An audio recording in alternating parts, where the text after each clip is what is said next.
In West Africa, trade was mostly based on gold and salt. These two valuable commodities controlled the livelihoods of much of West Africa. The eastern coast of Africa was a participant in the Indian Ocean trade. This network dealt with more areas than the desert trade, so the goods were more varied. Most of the exports from Africa were raw materials, and the imports were mostly finished goods. In West Africa, gold traveled to trading cities from the south. Salt traveled from mines in the desert to trading cities.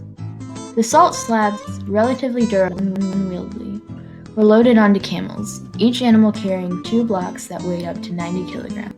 This picture shows what the camels carrying salt would have looked like. The transportation of goods was completely different between the two systems. In West Africa, goods were transported on the backs of camels through the desert.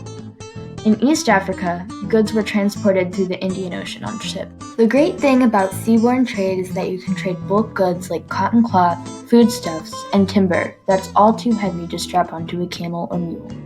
In other words, the ships of the Indian Ocean trade could carry more goods and heavier ones than the camels of the desert. The Indian Ocean trade was dependent on monsoon winds. They happened twice a year on a regular schedule that was useful to traders. Both areas had cities and even kingdoms built on trade. In the west, Ghana and then Mali prospered because of abundant gold.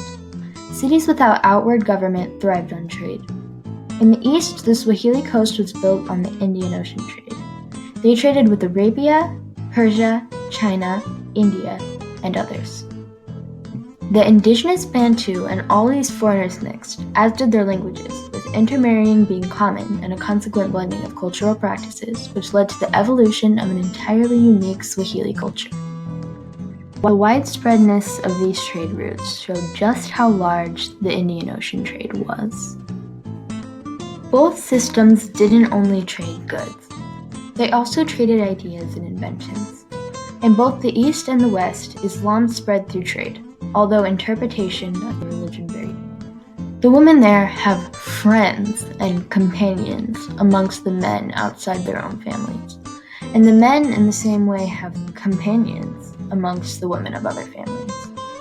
Ibn Battuta's amazement about women being able to be friends with men shows how differently Islam was practiced from place to place.